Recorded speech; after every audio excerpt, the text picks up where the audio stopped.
For the last 18 months, the AI industry has essentially been running on highly subsidized API prices. Everyone was prioritizing market share over profitability. Well, welcome to this TrendGuards Explainer, because today, August 16th, 2026, that era of cheap AI is officially dead. We are transitioning into a mature, highly segmented utility market.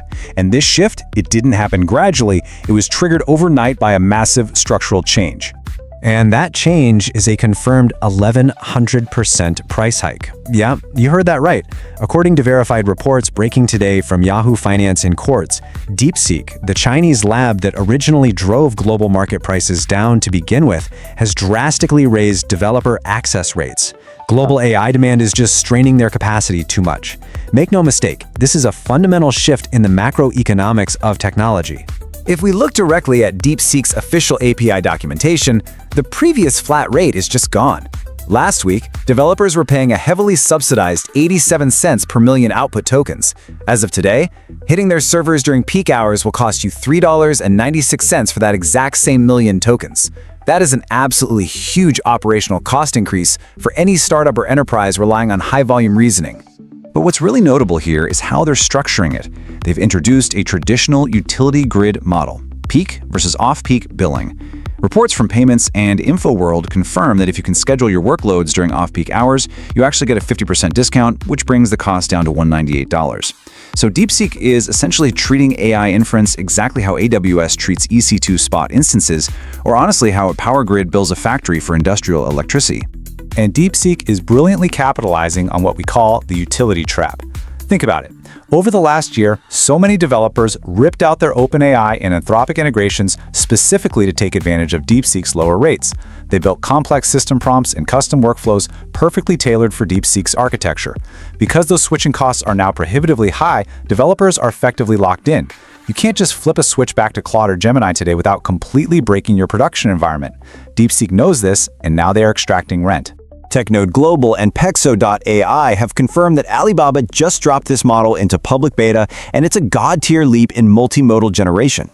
Look at this verified quote from user reports on Threads. WAN 3.0 is an all-in-one video model that turns documents, slides, spreadsheets, and even web pages into up to 30 seconds of reality-grade video.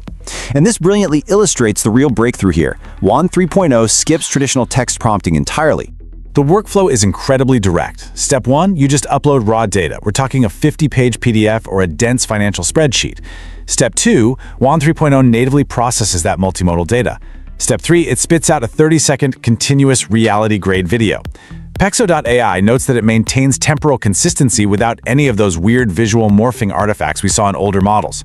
So practically speaking, you can literally feed it a dry Q3 earnings report and receive a photorealistic news anchor summarizing the data with perfectly timed B-roll just moments later. What Alibaba is doing here is effectively open-sourcing high-fidelity video generation.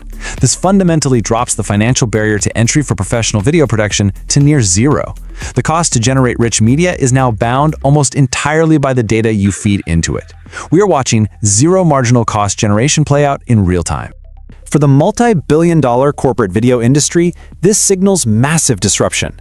We're talking about the death of the traditional explainer video. B2B marketing agencies that charge a huge premium to turn white papers into 60-second commercials, they're facing immediate automation threats. Internal HR teams can now totally automate compliance training visuals. Real estate agents can generate cinematic walkthroughs just from a simple floor plan PDF. The primary value has completely shifted away from the act of producing the video and moved entirely into curating the source document. The premier platform for professional networking is actively going to war against algorithmic feed degradation, what many call enshittification. As explicitly cited by TechCrunch, LinkedIn is introducing new ways to reduce low-quality AI-generated posts, including a seems like AI slop reporting option. PCMag has also verified this rollout. It marks a very clear, hard stance against automated, low-effort content farming. And LinkedIn News has confirmed they are actively removing their own native Enhance Your Post AI tool. In its place, they are handing users this seems like AI slop reporting option. They're essentially crowdsourcing moderation to combat LLM-generated garbage. Forbes and Entrepreneur are already reporting that this is forcing creators to completely rethink their strategies because the community now has a direct, human-verified filter to downrank automated noise. So, what does this all mean? We are seeing the rise of the authenticity premium. Because automated text generation is practically infinite now, verifiable human authenticity has become the new scarce resource. Platforms are optimizing for human resonance and heavily penalizing synthetic volume. If your content reads like a machine pumped it out, communities will flag it and algorithms will suppress it, period. So the crucial point is how all of this connects. This matrix perfectly summarizes our newly bifurcated AI economy. In compute, the catalyst is DeepSeek's price hike, which results in AI becoming a structured, metered utility. In generation, the catalyst is WAN 3.0, resulting in rich media becoming a zero marginal cost commodity. And in content, the catalyst is LinkedIn's new filter, resulting in human authenticity commanding an absolute premium. Based on these verified market conditions, here is your actionable strategy for Q4. First, for CTOs and developers, you need to audit your API routing right now. Build an abstraction layer to route heavy, non-urgent batch tasks to those off-peak hours, so you can capture that 50% discount. Second, for marketers and creators, absolutely keep using AI for research, but write the final prose manually. Inject personal anecdotes. That is how you bypass the slop filters. Third, for enterprise teams, start using WAN 3.0 immediately to turn your dense PDFs into visual summaries for internal communications.